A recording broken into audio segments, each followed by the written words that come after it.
The Bostonian is Matt Perrault. This is our city. The book is Dave Sharapan. Pay him. Pay that man his money. Together, they are the Bostonian versus the book. You covered 12 covered! Follow the show on Twitter at Boston versus the book. How do you like them apples? Bringing you the best insight on sports betting news, Matt and Dave's daily picks, and an entertaining and unfiltered dive into the sports betting industry. Here's Dave Sharapan and Matt Perrault. And here we go.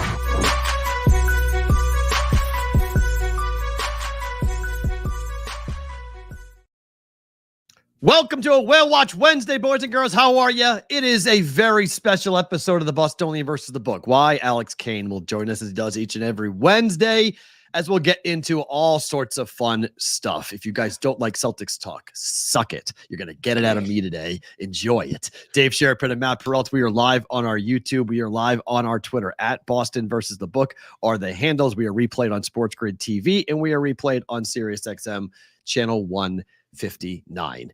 Dave, how are you? I am in a very good mood. Bing bong busted last night in Boston.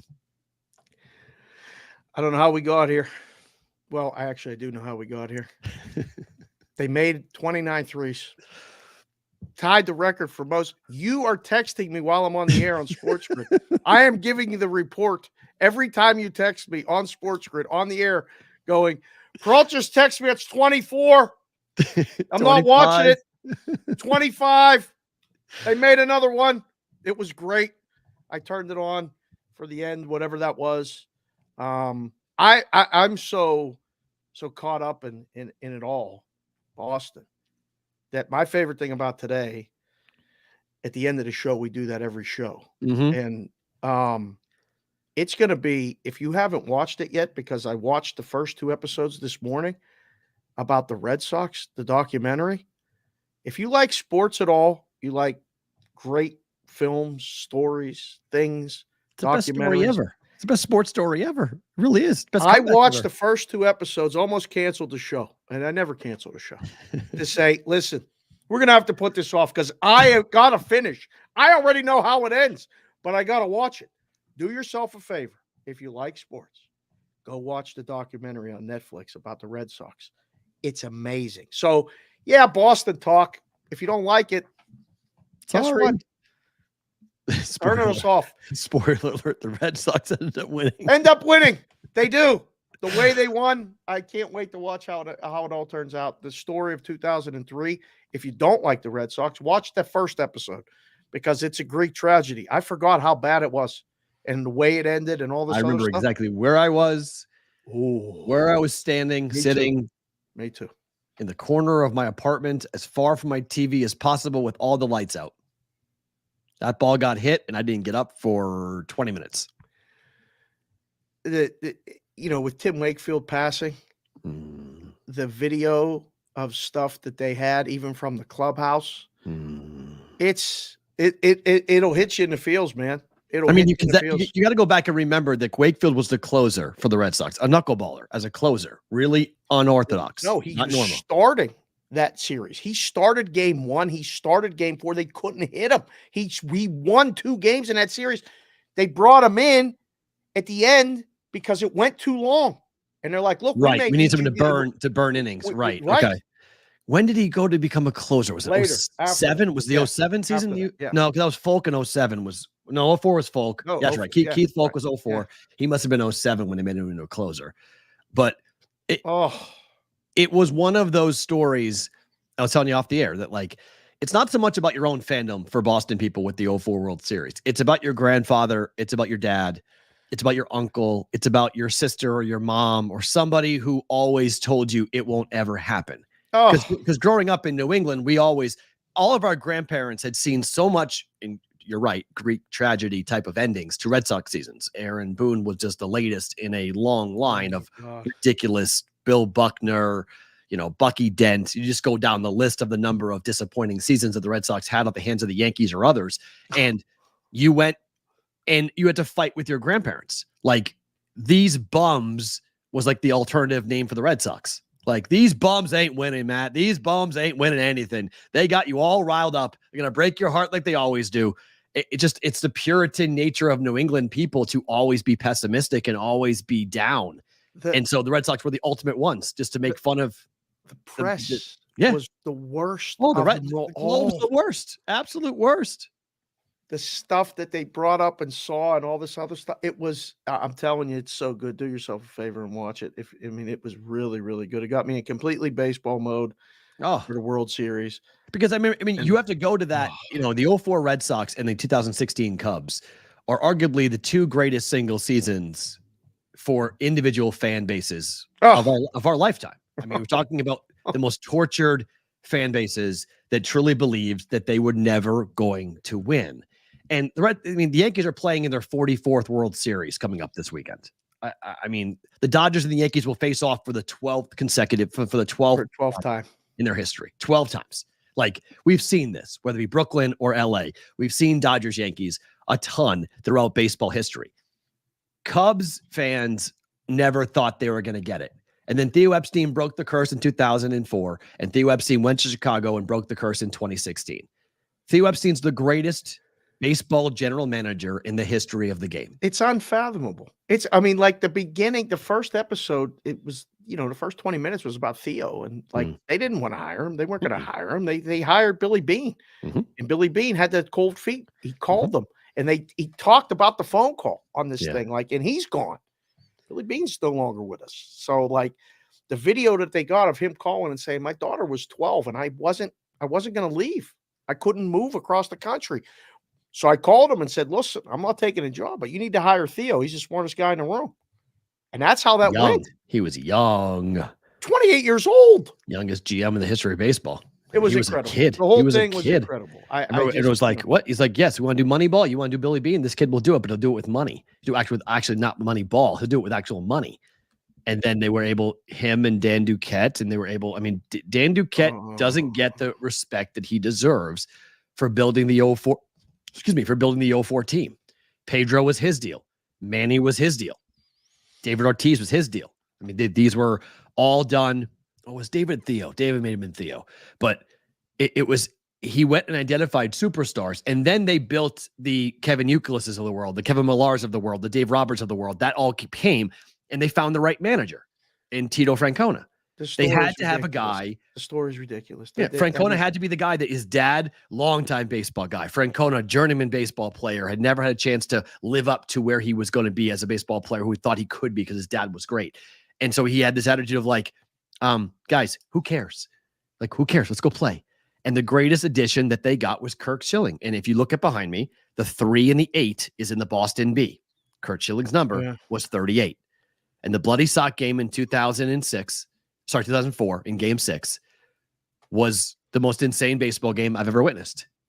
He sutured his tendon to the bone to go pitch. Talked about how and even why that started. There was so much tension after. 03 was all right, somehow everything changed and they woke up and they went and signed those guys like Bill Miller and Ortiz and everybody was talking. They have clips of guys on WEEI going, you remember that movie Major League? Who are these guys? They were burying them all the time. 100%. Nonstop. The first 3 months was what is going on? And then, it turned. And then the thing that turned 04, I just finished, was the fight when Veritek just beat the shit out of A-Rod. It turned everything. Yes. That season was lost. And then a month later, they traded Nomar. There's two major moments in the Red Sox season where A-Rod is responsible for helping the Red Sox 2 different times. The first was that fight at Fenway Park, where he got in the fight of Veritek, and Veritek supposedly said, do something. And then he pushed him, and Veritek kicked the living hell out of him. They buried him. And the second was when he ran down the first base line and hit the ball. He slapped the ball out of Arroyo's hand, out of Arroyo's glove. He slapped, and the Red Sox were like, oh no, we got him. This is what they're doing. They're panicking. It's a panic move. Yeah, it was the whole thing. The story of even them meeting A-Rod to have the contract signed. Dave, I remember I'm in Boston, Mass. Okay, I'm in my mom's house. It's still how she lives in today. dial-up internet. I'm sitting at reading ESPN page 2, a full breakdown of Alex Rodriguez signing with the Boston Red Sox. Yeah. I remember clear as day, the whole article. We thought we had A-Rod, and we're like, oh my God, we got A-Rod. We got A-Rod. This is incredible. We got Alex Rodriguez. This is going to be amazing. We got a 4-hitter. We're going to go kill the Yankees. This is, oh my God, what do you mean he's going to New York? Like, the greatest thing to never happen to the Red Sox was Alex Rodriguez becoming a Red Sox and instead going to the Yankees. The clips of SportsCenter announcing the trade and then not having the trade, and then I didn't realize Millar went on TV with Dan Patrick and said, you can have A-Rod throwing you the ball across the infield or no more. And he goes, I'll take A-Rod. And he talks about the phone call immediately after that from Nomar, and he buried him. And it was just the tension. It was, I'm telling you, it was electric. It was unbelievable. Yeah, back in the day too, it's fun for you kids to go back and watch. You're going to see how influential ESPN really was. There was no internet. I mean, there was an internet, but it wasn't like it is now. Nobody had phones to get all this information and see the clips. You had to watch it. Or dial-up internet. That's it. AOL, dial-up chat rooms and things that we got into. And the power of SportsCenter was that if you got on ESPN, you got to every sports fan in America. Everybody watched. Nobody did. No one. I mean, there was no social media. There was none of that stuff. It was, I'm telling you, it was so good. I'm beyond excited to watch. As soon as the show's done, I'm going to finish the whole thing and watch episode 3. That was great. 2016, I remember every single game because I was in the book at the Cosmo. We had people crying after every game. The Cubs would win. And then Cleveland was the opposite side of that, how close they got. That 7th game, the rain, everything. It's just, baseball's tremendous. It really, there's no romantic sport like baseball. There really isn't anything like it. It's why it makes the perfect foil, the perfect backdrop for any movie. It's why we love all the different major leagues and why we love The Natural, why we love Field of Dreams and all the things that have gone on, because it's the perfect sport. Because it has such little moments, little things that you may not notice that turn into really big things in hindsight. Baseball's a lot like life. It may be one of those dumb cliches, but it really is true. A lot of baseball is about life. It's what you learn on the diamond, what you learn playing the game can help you in the game of life. And you learn from failure more than you learn from success. Always, and the success is so fleeting. It's there. And to maintain a success over the course of a season, it's so hard to do. And when you do it and catch that magic, there's really nothing better. It's so good. Apparently A-Rod said to Veritek, F you. Yeah. And Millar said it. He goes, Tex said, you could say F you to me once, but if you say it twice, don't say it twice. Do something. Right. And then it was over. Yep. But the Pedro stuff. Oh, the Zimmer Pedro stuff from 03. Oh, yeah. That happened in 03 and how it happened. And they got the video of every guy, who got hit, Millar got hit. Oh, yeah. Pedro said to him in the dugout, who do you want? Right. And he went, Jeter. Yeah. And he decided that it was going to be 2 people. Yeah. Oh, it was. Oh, if you guys are young, you don't remember A-Rod pointing at the head when he was on the mound. Oh, he pointed at the head. Remember? No, wasn't remember it again. It was, I'm going to hit you in the head. It was, I'm going to drill you. He said it. He said no. He didn't say. He was saying like, remember. Yeah, he's saying that now. In the moment, it was, I'm going to hit you in the head because he tried to. He buzzed him. He buzzed him. Well, he threw it inside, but he told him. He goes, Clemens walked off the mound pointing at his head like, oh, okay. Well, I did it too. I said, I remember. Oh, it was so good. It was, I'm telling you, if you have any sort of time, lose yourself in 3 hours, go back in time, watch each one. First one was I'll cry the whole time. I know. I'll watch it. Amanda's here, so we'll watch it. She and I will watch it. That's great. It's that good. I've been waiting. I was one of the Boston Globe writers, Chad Finn, who wrote a great piece this morning on it. To go read his piece if you want a little precursor to what it is. It was fun to see people's reaction, and like him and I were talking a bit about that. And it's fun. It's for Red Sox fans. It's a lot of fun to live in 04, to live in 07, to live in, we kind of forget about the 13 championship a little bit. We forget about the 18 championship a little bit because so much is wrapped up in 04, but I'm really psyched that they put that out 20 years later. It's very, very cool. And so we go from that to banner number 18 for the Boston Celtics, who raised it last night and then dropped a record number of threes, team record, tying the NBA record for made threes with 29.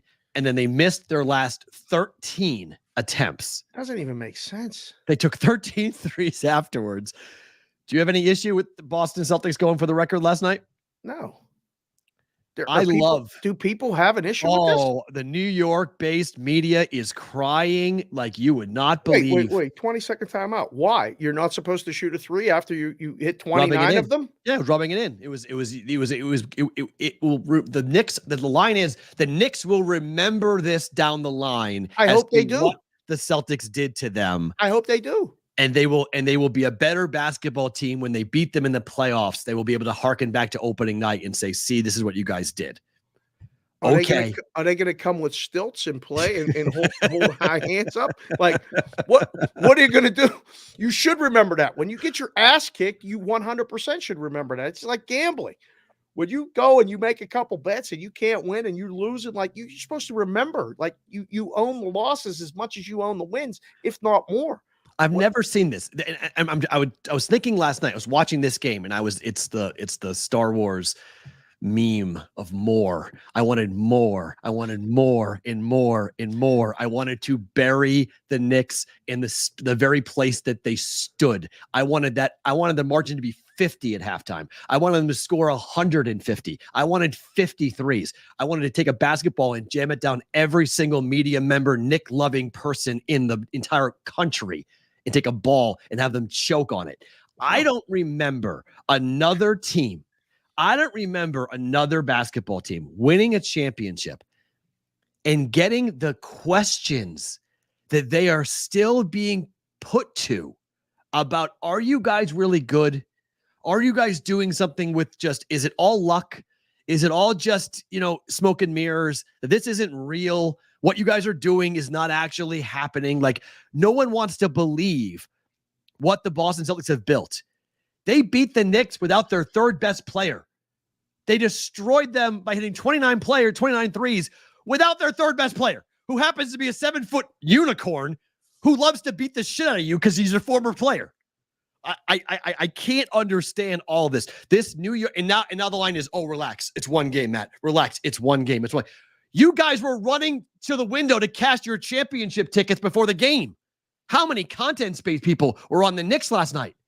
I was like, this is awesome. Give me the Boston Celtics. Like, give me the Boston Celtics. I was like, you kidding me? That number at 6, on hindsight, should have been 12.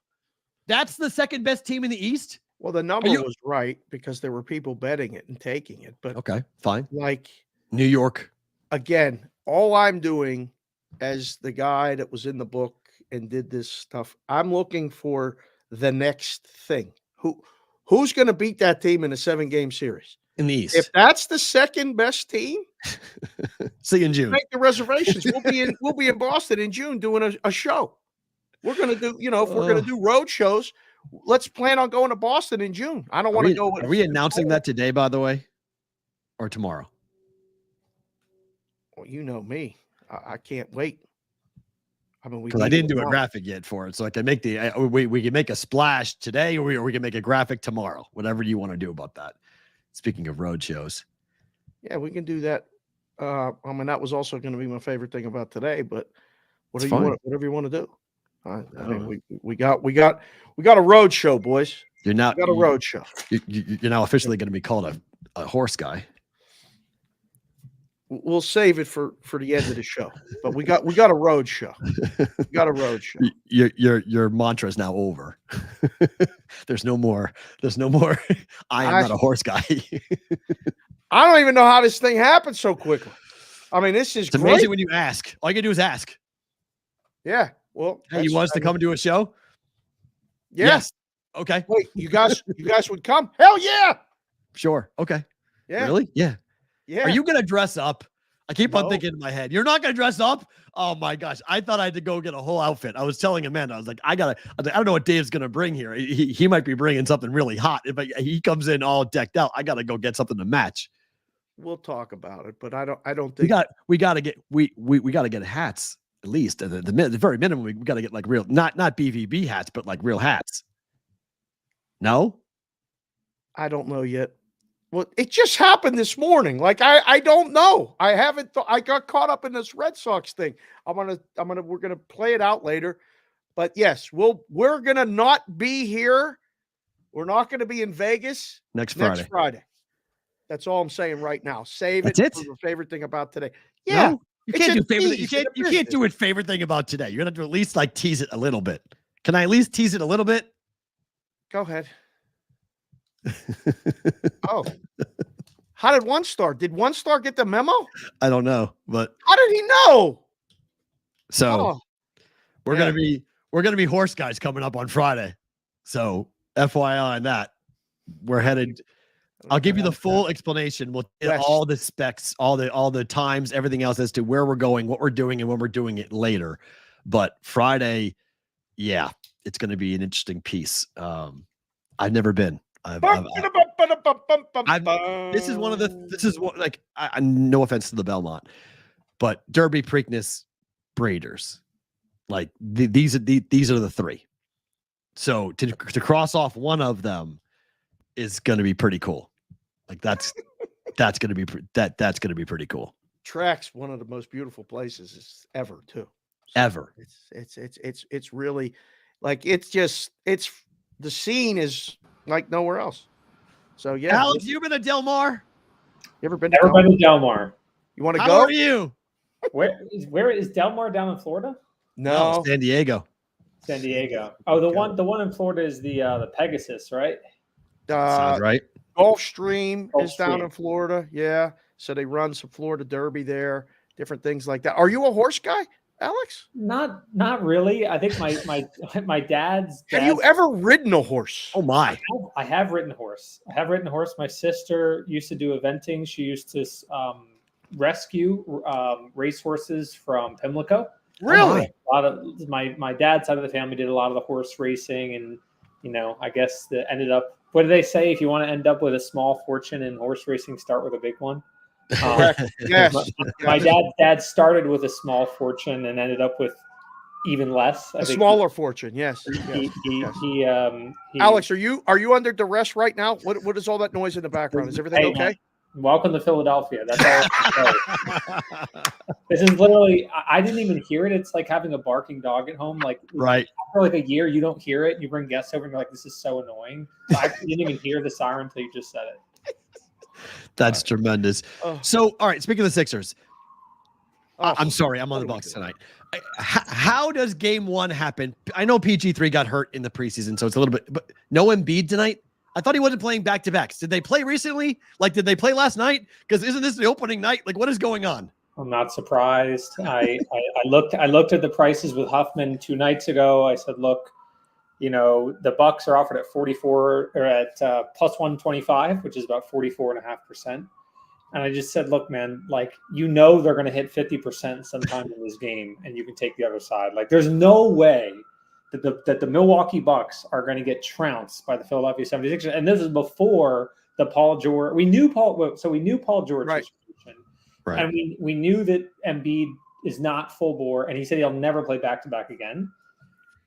To now be here on Wednesday and see that it's actually flipped. Now I think the Bucks are as high as like minus 3.5. 3.5. I laid it last night. So it flipped. It was the exact opposite. Yeah. It was like 2.5 and it's 3.5. Yep. I'm not surprised. I would have bet the Bucks, but like every single book had plus 125, and I look for like a little bit of differentiation to try to pay a little bit less on my sports bet. So I was like, I just can't do it. I should have done it. And if I'm holding it now and I hold money line at plus 125, I'd probably still hold it even though it's minus 150, just because I think all the fans are going to be excited, and Paul George, and he's not going to play, and now Embiid's not going to play Friday either. You saw that. I don't think either of those guys are going to play on Friday. Okay. Might as well just like eat the frog, right? Like just don't let us bleed to death here. Just like hit us over the head with a bludgeon, and just tell us that like these guys are never going to be on the court again. Sort of thing. I'm not surprised. Like, listen, I'm still in my Phillies hangover, and I'm hoping that if the Eagles maybe win a few games or lose a few games and fire Sirianni, I'll be back. But for right now, I'm kind of like lamenting the fact that it should be the Phillies in the World Series. Well, you're a baseball guy, okay, and it's the Phillies have been done now, and it's official. Like Yankees, Dodgers, number 1 market, number 2 market, coast to coast, all this other stuff. Despite the fact that the Phillies are not on it, what is the action like at SportTrade for the World Series? And are you going to watch it as a baseball guy? Are you going to watch? You have to, right? Absolutely. This is going to be, I think, as another siren is coming, and now I'm you can't stop hearing it. And I'm like very fortunate to be in a very nice part of Philadelphia, like right here. Doesn't matter. You're downtown. It's my girlfriend comes over and she's like, I cannot sleep at your place. Like, that's tough. At 3 a.m. I'm like, oh, she works in healthcare and she just can't. She can't be. Right. She's already up 24/7. So right. You have to watch this series. This is the series. Like, this is like you started the year and said, like, man, wouldn't it be cool if it's Dodgers Yankees as a baseball fan? You get to see Judge versus Shohei. You get to see two of the best baseball players of all time. Like, of course you have to watch this series. In terms of from the betting volume, I think as soon as NBA dropped last night, like everyone did NBA in play and like forgot about hockey and forgot about everything else. And I think that that's going to probably be the case, and NBA is going to outshine the World Series. The only counterbalance to that is if we get some big brokerage bets, which we may get 10, 25, 50K range, that will make the handle higher for the World Series. But as it stands right now, I think like America's got this like crazy obsession with football, and I love football, but it's like, man, none of us saw. A lot of people didn't see what happened on the last Monday Night Football game, which was like not a good fun Monday Night Football game. You missed an incredible Guardians Yankees game. Yeah, incredible. That was the Noel game. Yep. A lot of people didn't see that, so I really hope people will tune in to watch this, because this isn't like last year where you have Arizona Texas and Arizona. Yeah. Like, this is the opposite. This is like all eyes should be on this. This is like you couldn't script it any better. Honestly. Stars. You got Shohei, you got Mookie Betts, you got Freeman, whatever he's going to be, and then I don't think he's going to play, Dave. I don't think so either. At all. The whole series. He'll play. I think he'll play. I do not think he'll start. The problem is he can't DH because Shohei DHs. So they can't just say, Freddie, don't play the field, just come up and hit. Otherwise, they got to put Shohei somewhere. And so they're in a tough spot. But then you got Judge and you got, between what Gleyber Torres did and then, Juan Soto. And by the way, Stanton turned into Superman in the ALCS. And so, like, the numbers and everything, it's I feel like it's closer to pick 'em, Alex, than a lot of people do. I really do. I hope we get at least 6 games. I want to see more of this. Whatever this is going to be, I want to see more of it. Is there a way that people should look at this as far as betting, like at different markets, a team in 5 games? Or when you look at this, are you guys going to kind of step out a little and do this? Because I see what you're doing with the props in the football. It's getting fun. Expanding that menu. You doing anything special World Series wise? Let's see for MLB. I wonder if we even have the player props up. Have they announced starters? No, not tomorrow. That'll be tomorrow. Yeah, that would explain why the liquidity is so low on this. Okay, all right. Right now, I don't want to cause a meeting for you and D-Huff or anything like this. I just was asking a question because it was baseball. Close it right now. Don't get anyone in trouble. We'll try to do more player props. Like, that seems to be the thing I think customers really like. Are you finding that to be successful with what you're doing? Incredibly successful. I think the really exciting thing about props is that no one knows shit. Like you like, amen. But like for like the NBA tonight, right? You're going to have the Sixers Bucks. Like if you were to like pause time with 4 minutes and 31 seconds left in the second quarter, I think between like Pinnacle, Bookmaker, FanDuel, SportTrade, like people kind of generally agree what the price should be on the spread, the money line, and total. Like there's kind of like a consensus. Sometimes there isn't, and some people will arb, and that's great and good for them. That's awesome. For player props, like there is no consensus. There's like, well, the game state data feed I have says that he's not on the court. Well, the game state data feed that I have doesn't even give me that. Well, the game state data feed that I have said that he scored a 3, talking about Giannis or whatever in his points prop market. And so last night when we sort of went live, we probably by a margin of 15 or 20 to 1 saw more trades in the props, live props, than the spread money line total. So I think it's in that like, differentiation, like, hey, if no one knows anything, then our market makers thinking, well, why don't we sort of put our hat in the ring? Amen. Smart. Oh, if we, these odd screens there's so many of them. There's unabated, there's spank odds, there's pick the odds, there's odds jam, there's dark horse, there's, pick it, and I'm committing a crime by missing another 10. They're so fast now, Dave. And I was watching it last night.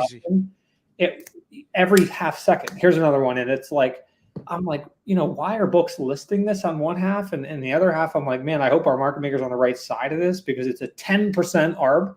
One side's offering plus 150, the other side's minus 110. And you're like, oh my God, one of those sides is definitely wrong. The customer doesn't really care because a lot of our customers come in, take the plus 150, take the minus 110. And so we saw about 100 trades between 12 and 12:30 last night, which is not our normal pace. And so I think we're going to continue to lean into that because, people are betting live points, rebounds, assists, points plus rebounds. The PRAs are very popular. I think also, I mean, just my other job was with a company called Betting Pros, and they track a lot of data about what their users are gravitating towards from a content standpoint. And the number one thing, obviously, is the NFL, but the number two thing is NBA player props. Yes. And we're talking like by a wide margin. Like people are, because no one knows shit, like you said, they're looking around for people who might know something. And they're trying to find people on the internet who are going to put out certain player props. And they have a thing they call the prop bet cheat sheets. Other companies, Rhythm's got it. Other companies have got people who are giving out props every night. We'll see if they're profitable or not. But it just feels like, why does the public think they can beat the prop market in the NBA more than side and totals? I think it's both like, hey, I don't have to know anything about the game. I just have to know this player. If you're out there and you think that way, like, I hate to say this, you were not going to win money in sports betting. I just hate to say that because you just can't. You can't know more than a sports book. But if you're out there and you're saying, how do I do this responsibly? Like, Rhythm, I think, does a great job of this. Outlier, there's another shout out. Be Better. There's so many. Shop on price for your props.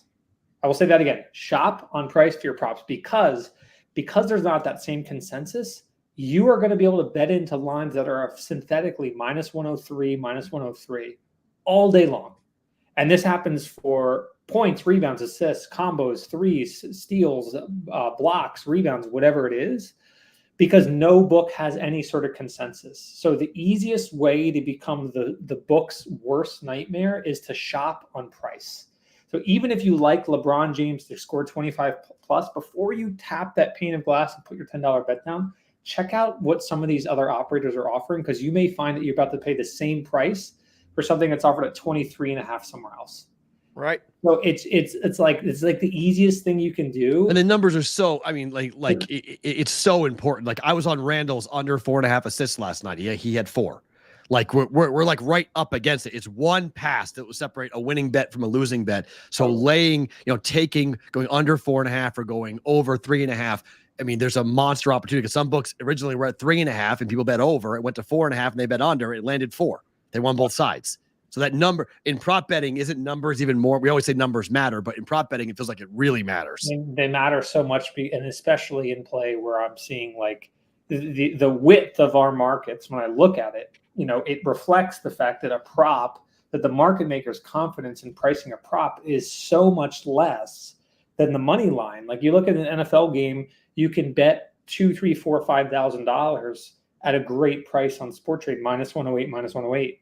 You skip over to the live player prop. It's like minus 117 for $100. Like it is, the market is reflecting and trying to tell you like, so if you got to do it in a way that's smart if you're trying to lose as little as possible. And the key to do that is like, don't just open one app and just only bet there, because unless they're giving you like insane promos, in which case the cost of those bets now are way different. Yeah. Right. Because you just can't, playing minus 117, and some of these books I've seen minus 120, minus 120.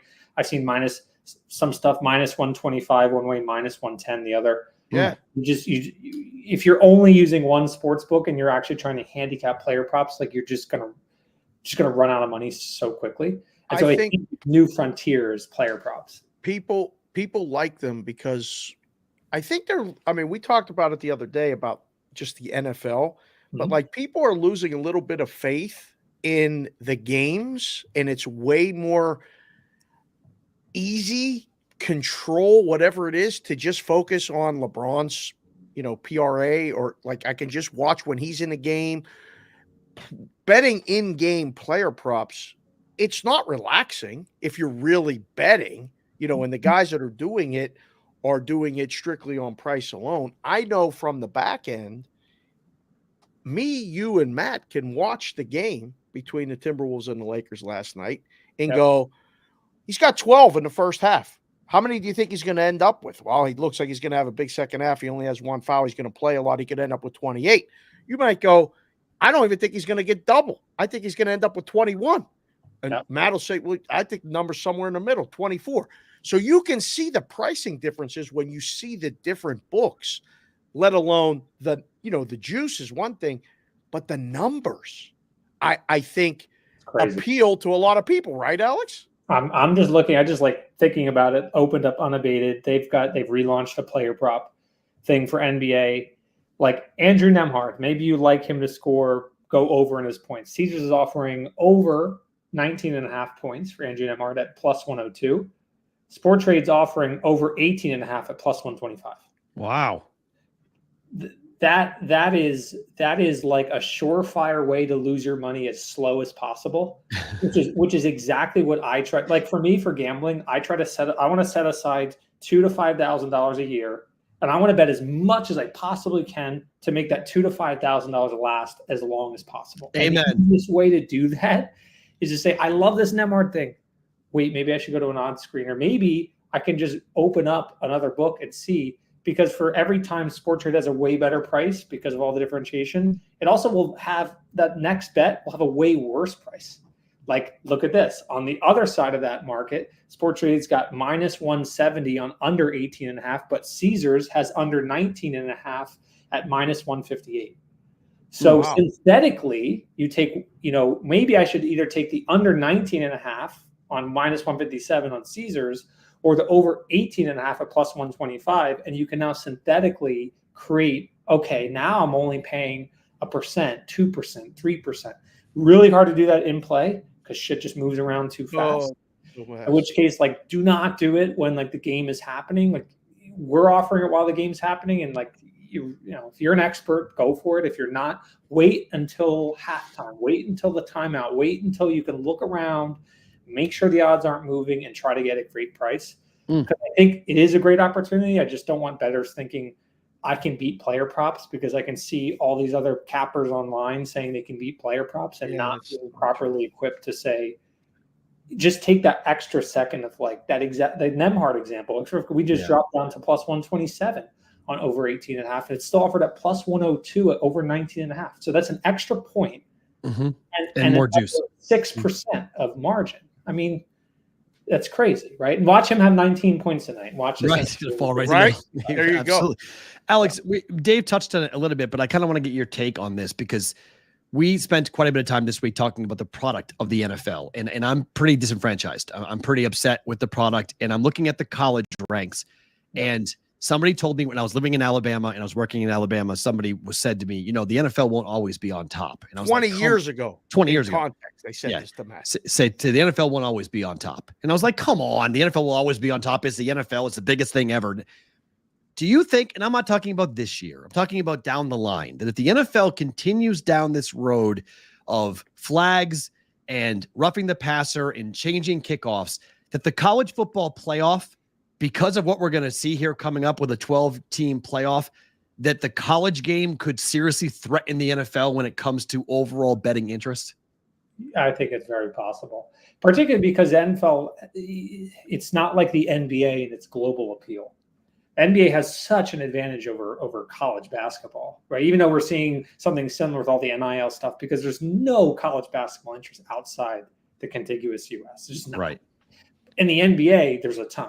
In the NFL, okay, you're starting to see it. They tried this thing in Brazil. Let's see if they ever go back there again. Right. They're doing it in Europe, but it's like a novelty there. Right. Like, I don't like, you see people show up to the Jags game with like whatever like old Cincinnati Bengals thing they have, because it's like, yay, American football. Yeah. And so I think for that reason, because there isn't that huge disparity between the pro and college ranks globally, you will start to see the convergence. I think the college football playoff structure is like as close to perfect as they're ever going to get it. I really hope they don't mess with it.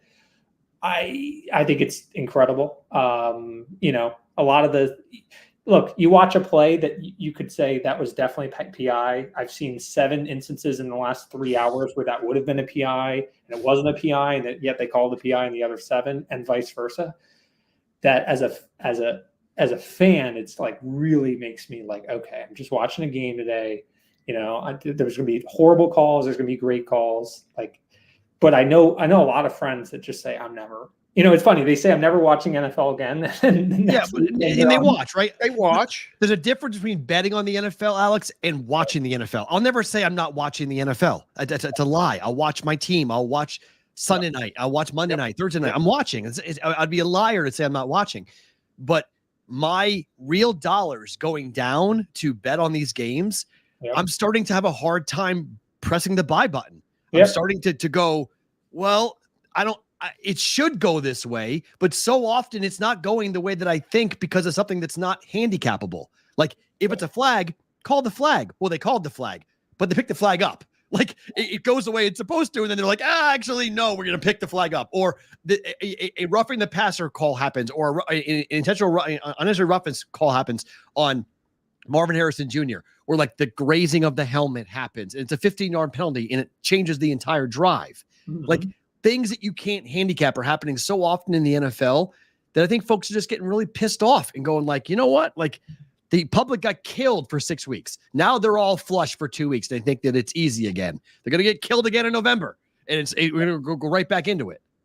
Yes. And as Dave knows, like if the public didn't want to get killed, if they price shopped and maybe did like 2 parlays instead of 10 parlays a day, it would actually be a killing far more severe with way more long-lasting impacts. But I think books continuously make those products so irresistible for players. And again, why is it so irresistible? I can't figure this out. I agree that it's like going into the store, and Dave makes the analogy like you go to the counter and the stuff they're selling right at the counter, it's not the best stuff for you. It's like grab and go type stuff, just like impulse buying. So all those parlays are up there right at the top. We're all impulse buying. Right. I just can't figure out why people buy them. Like I don't buy those things at the convenience store. So why are we impulse buying parlays? The interesting thing about me, and this is definitely not what most bettors do, is I cannot understand why people are more interested in paying like Eagles laying 3 as opposed to the Eagles minus 170. Like it's the exact same amount of juice. It's 4.5%, right? The American odds skews it to make it look like it's more or less, but it's the exact same. The Eagles are not playing to cover -3. The Eagles are playing to win the game. So like 99% of my bets are on the money line because I'm at least aligned with the guys on the field because they could not give a shit. The only time they give a shit about your bet is when you're betting on their team to win. They don't care about the props. Okay, hold on. So what you're saying is that we should be betting money lines and not betting spreads? That's how I bet, just because like if a team is like, how many times you get annoyed when like you bet the team -7.5, they've dominated on both sides of the football, they're up by 6, they're driving, and then they could just bleed out the clock and then they kneel it down. You're like, the fact is like they're not. You may have just sold me. You may have just sold me and how I'm going to. That's how I bet. That's how often bets, because we look at each other and be like, why are we betting on something that the players may okay, not so be here's my retort, Alex, why I haven't done this. Okay, so it's minus 170, right? So I'm laying 1.7 down to win 1 unit coming back. Yeah. If I'm wrong over 5 bets over the course of a weekend, is there any fear that you're going to bury yourself faster than if you're laying 110? No, because the margin sort of takes care of it. Like my last 10 bets were all money line, and they were all 7 out of the, like I took Texas, which was great. I took Bet365, gave me like an early payout. I was like, what is this? I felt like such a boomer. I'm like, what is this? Go to halftime to see like what's going on. They already paid it out. I think I bet Lions. I bet the Jets money line. I bet a lot of those teams, and like the squarest plays ever, of course. Like I'm not a good sports bettor. I shop on price. But like the fact is, like if you lay the 1.7 to win 1, you do recognize like that does have a higher probability of winning. So yes, you could lose 5 times in a row, but the chance of losing 5 times in a row is reflected in the odds.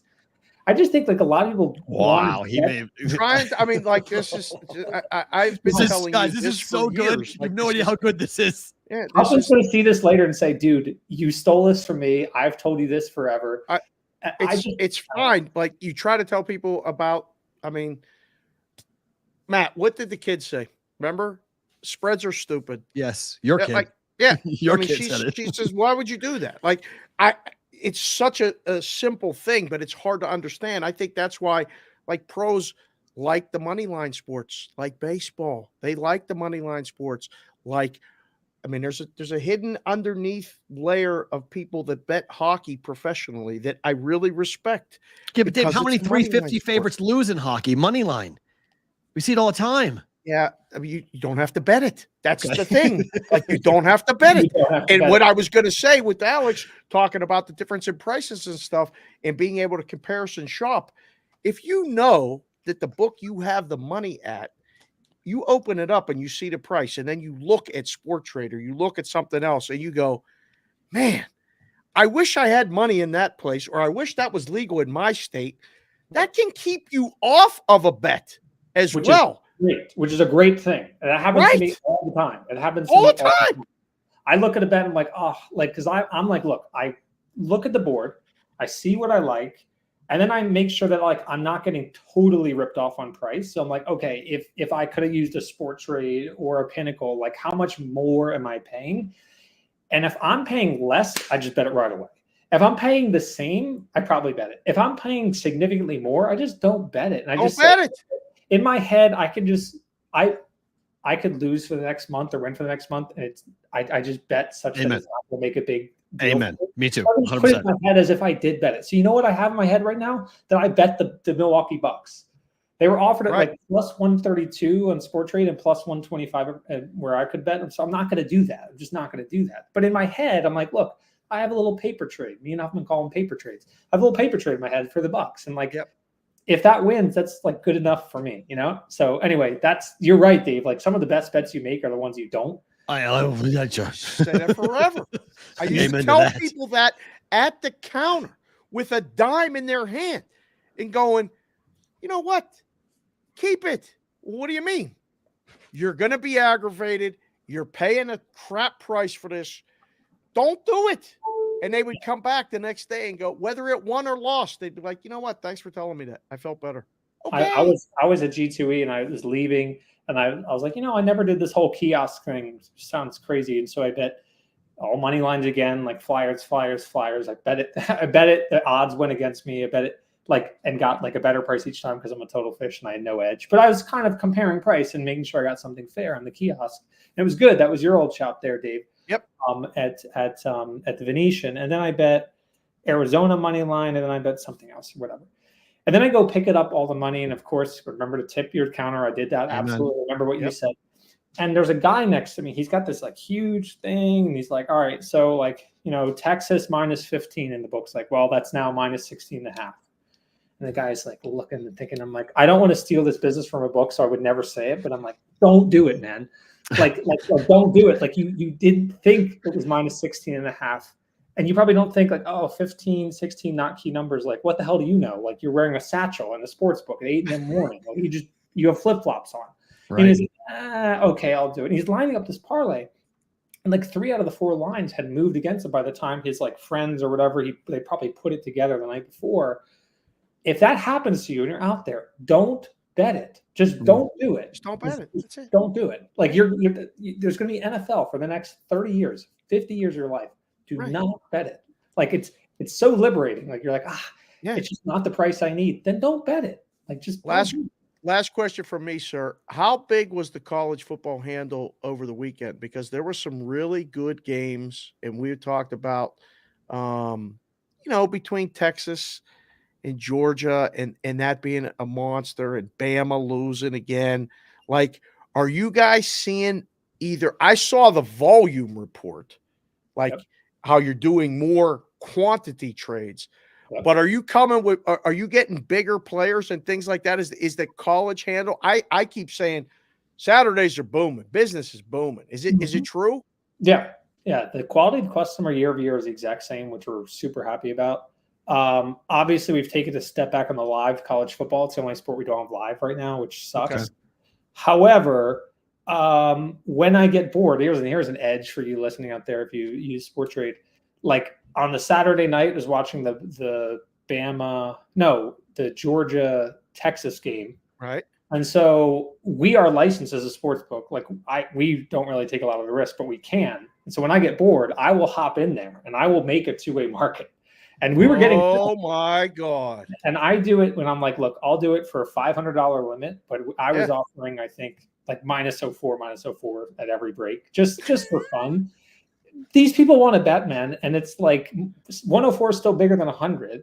And if you're kind of sticking around the Pinnacle and BetCris midpoint and you're not sticking your head out too much, like you're just going to kind of get some nice fills. So next time I'm bored on the Saturday and things are wrapping down, my girlfriend doesn't want to do stuff, maybe I should send out a tweet and be like, hey, I'm going to try to make markets in this college. Text me. I'll do it with you. That'll be fun. That'd be fun. Wow. Yeah, that's great. That's tremendous. Awesome. Before we let you go, are we any closer to Virginia? How are things coming along in the Commonwealth?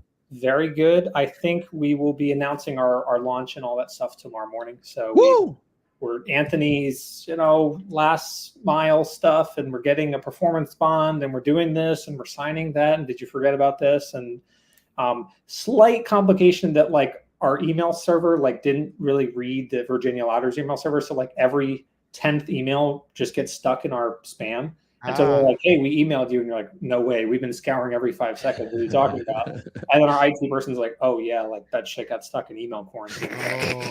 I'm like, but you can't tell them, like, let everything through the quarantine because then Trade's entire bank account's going to be in, like, the Prince of, Sudan's bank account. I want that. Do that. Yeah. So we're getting very close. We're super excited. Launching in Virginia. Well, Alex, I learned a ton today, my friend. I appreciate the information. Our audience did as well. Good stuff today. Thank you for coming on. Who are you rooting for in the World Series? Say it. Oh, man. Say it. Yep, say it. I want Shohei Ohtani to win a World Amen. Series. Amen. That's what I want. So. Amen. Just say the Dodgers. It hurts. I know as a Philly guy, you got to say it, though. No one wants the Yankees. Anyone but the Yankees at all times. Yep. Go Dodgers. Good stuff, Alex. Thanks for the time. We appreciate it. It's Alex Kane from SportTrade joining us every Wednesday here on the Bostonian versus the Book on a Whale Watch Wednesday. That was awesome. I know you've said this to me because I know what you're going to do. I know in your head you're going like, I told you this 15 times. So Alex says it. You listen to Alex. You listen to me. No, I know. I'm not even going to say that. But it is nice. But I will say this. It is cool to hear because NBA basketball is the sport in which you just get pissed off with free throws at the end. And you're staring and you're watching and you're staring and you're watching. And maybe this is my evolution. Maybe this is a growth day for me. Maybe I'm becoming a better today live on the air as we're talking. Because part of the content space, and one of the things I used to say to you is, well, if I don't give out a different type of play, it's going to be boring. And you said, who cares? Does it win or not? Stop worrying about whether or not the play is interesting or not. Did the play win? That's all that matters. And that was like my graduation from like one step to the next step. I feel like I just graduated from another step here as we start the NBA to say, you know what? I can lay minus 180 because I was always afraid of it. I'm serious. I'm being honest. This is me telling you the God's honest truth, guys. You haven't heard me talk like this. that I'm afraid to recommend 180 because I'm afraid to lead somebody to a bad place. Like we're going to have weeks where I'm going to suck and I'm going to bury people. And like, I feel bad about that. But if he's making a very good point about 3.5 tonight with the Bucks and say, why don't you just bet the money line? Why lay 3.5? Just bet the Bucks to win.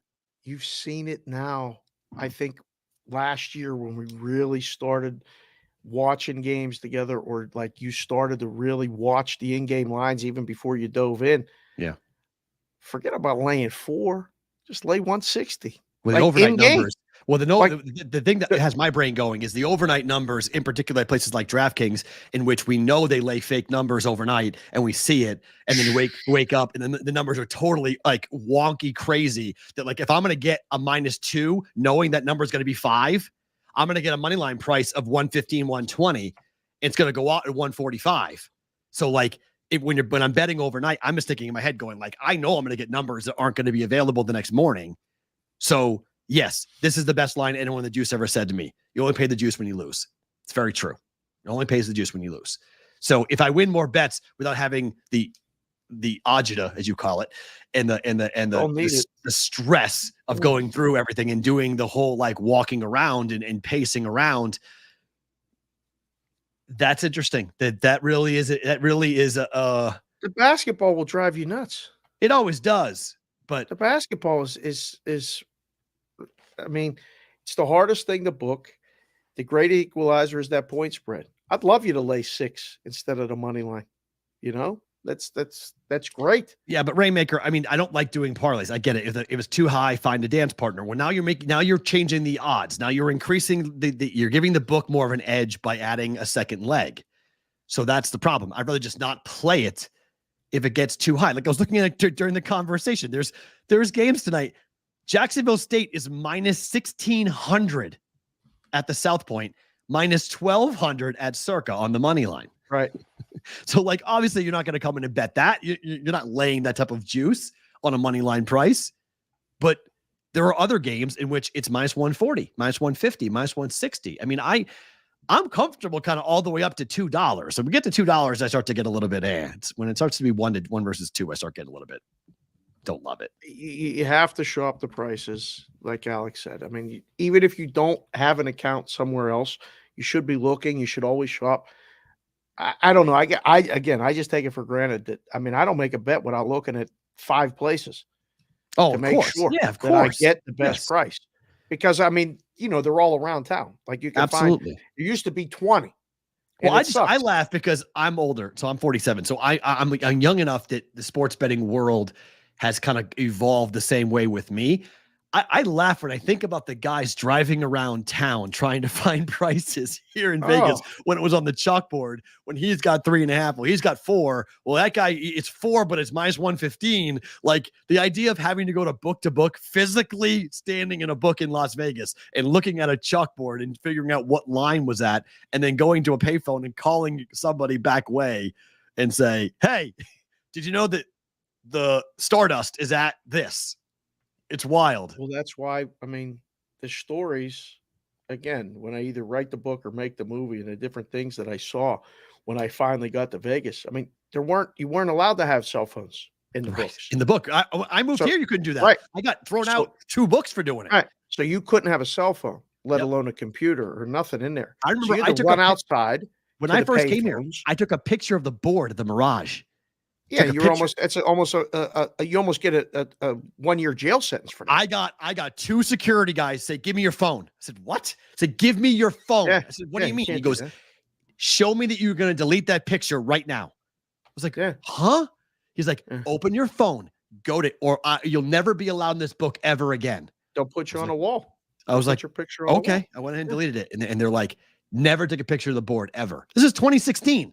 This is 8 years ago.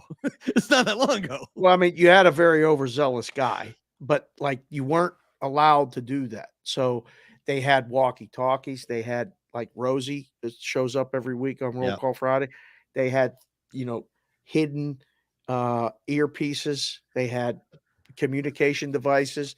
What were they afraid then of? They finally decided that like if me and you and Butchie and 3 other guys were running, I needed to know Yeah, I needed to know what the line was down the street, because if we were going to play the Bucks tonight, okay, and the Stardust had 2.5, I wasn't going to lay 3.5 up the street. So I'd be like, hey, what's the Bucks line? You know, Embiid's not going to play. What's 2.5 here? All right, we'll get as much 2.5 as you can because it's 3.5 here and I can't bet it. You know, so you were always shopping to get the best number. So it's I don't know. The in-game stuff is so volatile. The player props, it's refreshing to hear Alex, who runs a business. And I used to say it. I tell people at the counter, go get the better price. Hey, it's 6 down the street. You guys have 7. Go lay 6. Go lay 6 if that's which side you want. Why would I tell you to lay 7 in my place if you're trying to, you're trying to win? I mean, sure, I'd love to take the bet at 7. We'd love to take you guys to have the worst numbers for you, but for the book, I mean, I was working for the book. I wasn't working for myself. But that you owe it to yourself to learn the difference in the prices and like the correlated. It's way better in basketball. You see the end of games. You want to lay 6 in a basketball game, or do you want to lay 170? I don't know. And they can win by 4 and I win. Like if you're looking at money line prices tonight, like the Milwaukee Bucks are anywhere from minus 165 to minus 180 on the money line. But the spread is 3.5. It's now Everywhere. 4. It's now 4 at DraftKings. Yeah. But it's 3.5 everywhere. So that's what I find so interesting. The spread is pretty stagnant, but the money line price is moving. It used to be standard. Like -1 in a spread was -120 on the money line. -2 was -140. -3 was -160. Like it was just I have it ingrained into my head because I had to move it and I had to know what it was. So -4 is -180. But if you needed a little bit of wiggle room or you wanted to create a middle, you make the money line at -4 instead of -180, what it is down the street. I want a money line bet on that. I'll make it -170. See who's paying attention. -165. Come lay that here with me. So now I could work this. It's fascinating. It's a good discussion. It really is. It's super cool. So like Phoenix tonight on the road against the Clippers, they're laying 4.5 or 5 pretty much everywhere. Yeah. You can lay anywhere from -185 all the way up to minus $2. $2 on 5.5? Yeah.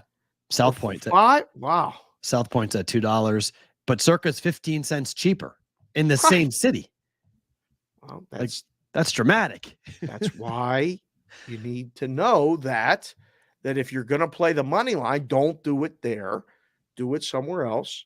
It's worth it to, if you don't have money in the accounts, take a ride. It's a nice day out. So explain this to me, okay? Yep. So explain this price to me. So we have the market low of Circa at -185. And we have looking at Phoenix and the Clippers? Yeah, Phoenix and Clippers. The take back at -195 at Caesars is +162, while the take back at Circa is +160. So the favorite is 10 cents higher, more expensive at Caesars, but you get 2 cents on the other side. Correct. A lot of times the books are doing it with the dog price in mind.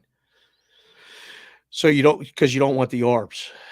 Like Alex welcomes the ARBs. Right. So, somebody would come in and lay the short price with the favorite and take the best plus that they can. What do they care if it ARBs or not? Because they're on the losing side half the time on an ARB. So what do they work? Why are books against taking ARBs? I don't understand the idea of like, if it wins, okay, fine, you got to pay them, but you may be on the losing ARB side. You have to be risk. You have to have a risk appetite to take ARBs. Otherwise, you can't win. If you have what the scalp price is out, then you're going to get overloaded. If you want overloaded on that, don't move it. Let them keep taking it. But the bots now, and again, sorry, Butchie, cover your ears. The bots find it all, like sometimes within 30 seconds. So you will get repeated bets over and over and over and over, and that waterfall will just annihilate you. So a lot of books are like, wait a second, we don't even want all that. Don't start doing that. Keep the market price the same. Let the feed put the price up, and we'll take the bets and we'll live with the results. It's not bookmaking. I mean, the bookmaking part of the business is learning what they're going to bet, how they're going to bet, and then moving the numbers accordingly. And I was with you. I used to say it all the time. I don't care if they're arbing. As long as I'm getting more losing sides, right, I'm good. Right. But that's like, I mean, I just it helps your liquidity. Know what I'm doing. I don't know. It helps your liquidity. I don't. It's such an interesting situation to look at that, because I'm like, why? Because then you go to a game like Memphis and Utah tonight, and so Circa's at minus 145 on the money line. Utah take back is plus 125. It's 140. It's 140, 120, 20 cents. 140, 120, 20 cents. DraftKings is 142, 120. But then it's 135 at Caesars and 115. So it's pretty much that game is homogenized. It's a 20-cent line across on everything. Right. So why aren't we why are we going by game? Like, sorry, Will. Why are we willing to fuck with the numbers for certain games where we're moving things around, and we're not going to do that? We're going to be homogenized for a different NBA game played on the same night in the same sport. One game is going to have more handle. One game, somebody laid us on the money line, and I need to.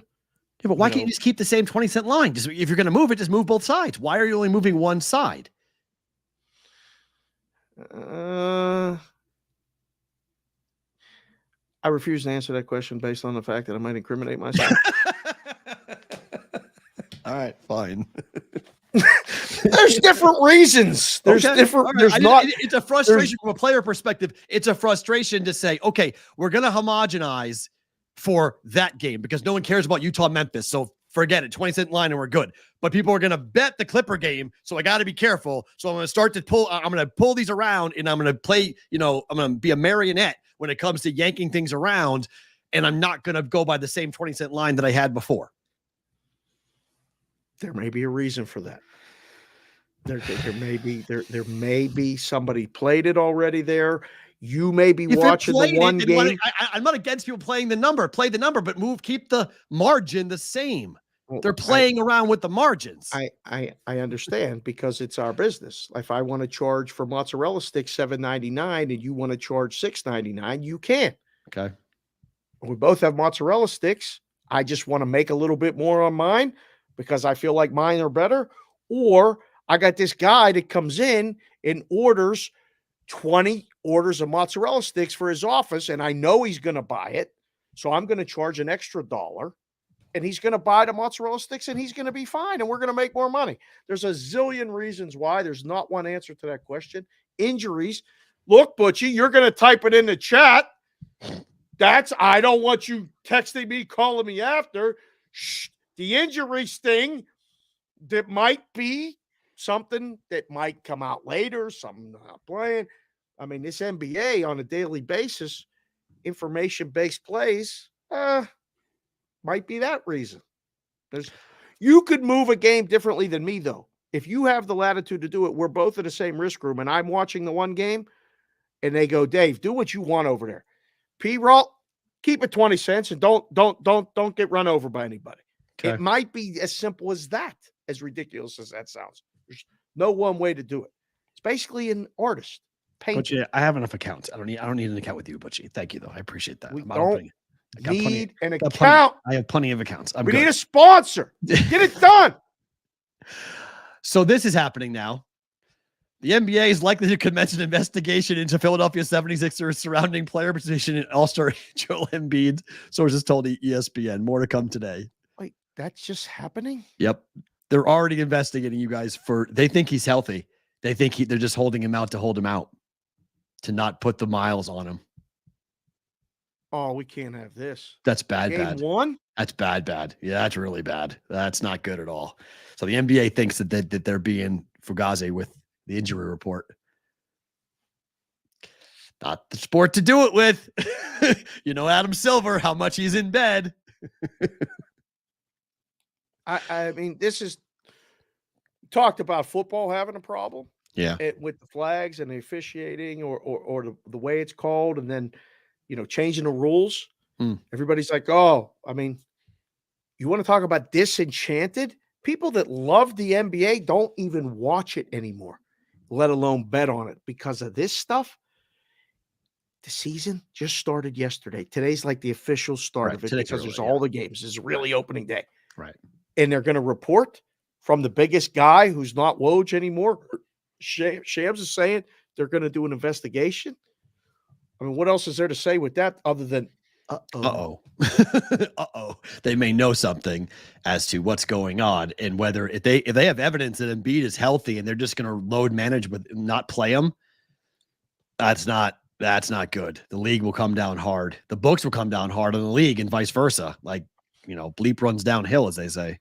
Well, the books said to the NBA, no more two-way player props. That's the most insane. If they do that, if we don't have the ability to vote a no or an under on a bet, pack up shop, stop betting. I'm out. I'm done. Like, they already did. The leagues, they're partners with the books, and they told them on anyone with a player contract 10 days or less, you can't. That's fine. I don't have a problem with that. I'm talking about they want it across the board. They want no under. No. They want it across the board with everybody. I don't mind you saying you can't have a 10-day guy because he's making $50,000 and he can be bought off. So don't do that. I'm fine with that's just playing protection. I don't have a problem with doing that. My issue is if the leagues determine that, hey, if you're going to be a league partner, you can no longer offer unders or a no market on anything for props.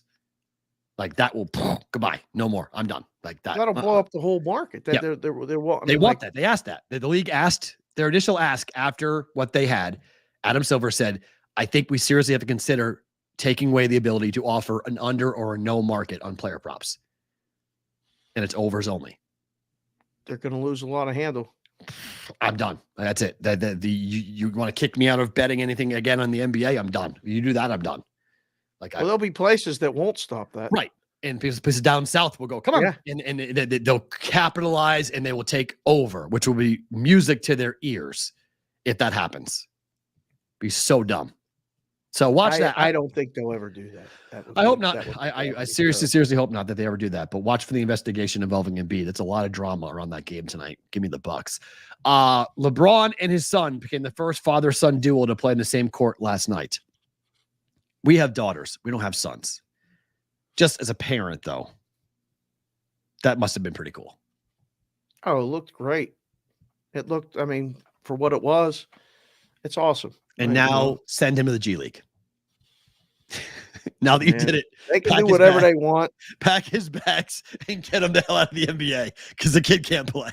Our guy Purdom said that he had books telling him they did more on that prop, the Bronny props, than they did on all the other props combined. Like Jason Tatum props combined with Jaylen Brown props, with LeBron props, with AD props. They did more.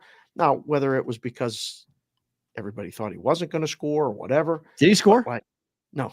He didn't score. No, he had no That points. hit, under half a point hit? Yeah. Oh, my gosh. That's amazing. That's amazing, that hit. That he didn't score. Sure. I'm going to just confirm before I advance the show any further. But, wow, he didn't even score. They list them now because they list L. James, and then they list B. James. Mm-hmm. He played 2 minutes. He had no points. He did have 1 rebound, and he was 0 of 2 from the field. Yeah. That's So he had 1 rebound, but he had no points. He did not score. The under half a point hit. Yeah. He only played. How about that? 2 minutes. It's crazy. It's unbelievable. So can you offer him props? Yes. I guess he's not done 10-day. He's a second round pick. You can, of course, yeah. He's on the roster. I don't know. I'm not surprised that props do as much handle as they do in certain situations. Right. But on a daily basis, it's exhausting. How can you bet props every day? No. Every day. But it is a nice exhausting. It is a nice little extra. Yeah, for sure. That's it. For me, it's quarter unit plays. I don't bet heavy on props. Props are so volatile. They're just so crazy. I love doing them in game. Like when I'm on in game live, we talk about them all the time because I'm watching them because I'm fascinated with. I'll say it. I've been saying nobody knows shit on any side of the counter for years. I worked with guys, and I used to tell them, you don't know shit either. Just put the price up. Come on. Like, I don't know. I'm putting the price up too. I'm responsible for $1 billion this year, taking bets with you. I'm not saying I know a lot either, but put it up and see. When you watch the in-game props, holy crap. Yeah, that's the thing that we can't bet here. In-game props are not available in Vegas. You can watch them, but you can't bet them here, which is kind of a bummer. But are those Caesars that you do it yet? Caesars is doing it. Like you can do it in Caesars. Okay, so but it's hard to get a bet it. It's hard. I almost threw my phone last night. I was betting the Penguin game, and I bet under 5.5, and that's a live. Yeah, that's in game though. That's not a prop though. That's in game. No, I know, but like my frustration, at one point I was like, "Mother," just because. What are you doing? Like, I can't get a bet in. I'm trying to bet $10. I can't get a bet in. Can't get a bet in. I was frustrated because it kept changing the line. And so finally I made a couple bets and lost, and I was like, all right, I'm done with this. Right. Frozen Frenzy last night. The Grand Salami fell 98. It's a good number. It fell 98. That damn 1-0 game killed it. Yeah, you got a couple late goals too to force games into overtime that helped it even get there. But yeah, 16 games times 6, 96. Move it up 1, down 1. It could have been right around there. That's how you come up with the number. Falls 98. Pretty good. That was fun. I enjoyed the whole night. Now, I read a lot of things last night about people saying that it's not made for. They tried to create an NFL Red Zone day for the NHL. That's why they played all those games. That's not what it's. It's not it. No, it's not what that was. Like, everything doesn't have to be comparing to what football does. Talked to a dear friend today, and he was talking about the lack of ability of the NHL to market. And I said, there's ESPN. one league that does what they do. It doesn't care about what anyone else does. It's the NHL. Yeah. They did it on a Tuesday because that's when the available rinks were for everywhere, wherever they had games. They decided to do a marketing thing by starting it every 15 minutes. Hockey people, I think, loved it. Did it turn someone who's not a hockey fan into a hockey fan? No. That takes time. And I think the NHL has accepted the fact that we love our sport, and the people that love our sport will love our sport. We're trying to grow it a little bit. Mm-hmm. It's going to take time. The fact that it was on ESPN, they talked about it all night. I thought it was great. I loved it. Agreed. Kendrick Perkins just said on ESPN what I've been saying all summer. To the rest of the league, you can thank Steve Kerr for what Jason Tatum's about to do to you all season. Should have just played him over there. I've told you all summer, this Bleep You tour, they won a championship and they're more angry than they were last year. Joe Mazzulla and company, they are coming for scalps this year. Like, that's just the start. Last night was just the start. I can't wait. I cannot wait to watch this. They scored 72 in the first half. Number was 58.5. That will be the last time that you will get a under 60 first half for the Boston Celtics. Won't be the last time. No, it would be later in the year. For a while. For a while. And again, you can't be that far over. My number is 62 to 58. If we are in that window, we're betting over. Okay. Yeah. Get to 63? No. But 58 to 62, if you're in that window for a Celtics team total, it's an auto fire rest of the season at home. Auto fire rest of the year. Bet it last night. They scored 72 points. I mean, they hit 59 points with 5 to play in the second quarter.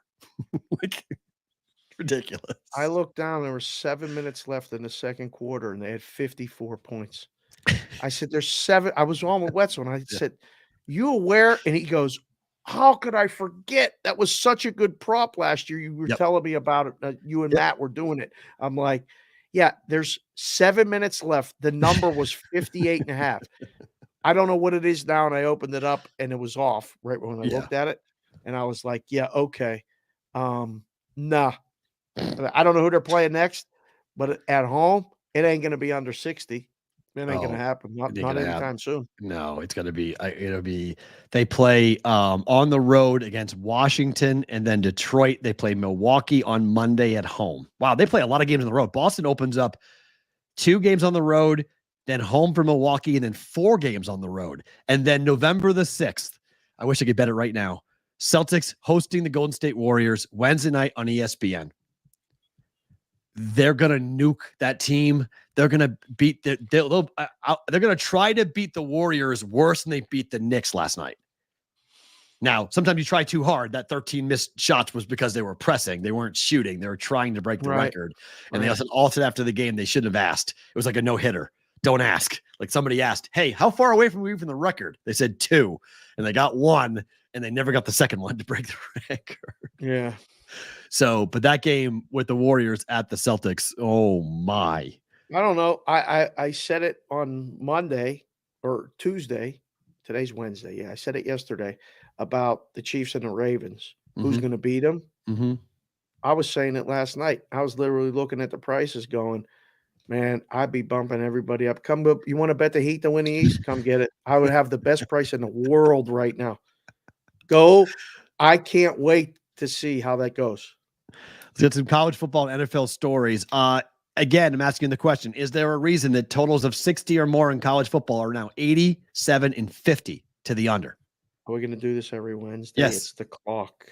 I don't mind it, but just guys, if that total's at 60, now if it gets to be like 78, like that New Mexico Utah State game last weekend, don't go near that because that was a clear like, wow, it could have been never high enough for those two teams. But for most teams, a total of 60, UNLV 59.5, like they have to score 60 to go over. I would love to see Evan pull this back to 59.5 and see what the number is, because I bet under UNLV for this trend, and it landed 58.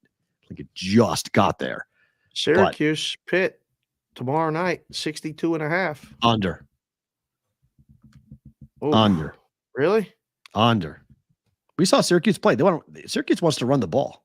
65 Boise and UNLV Friday. That's the one. That's scary.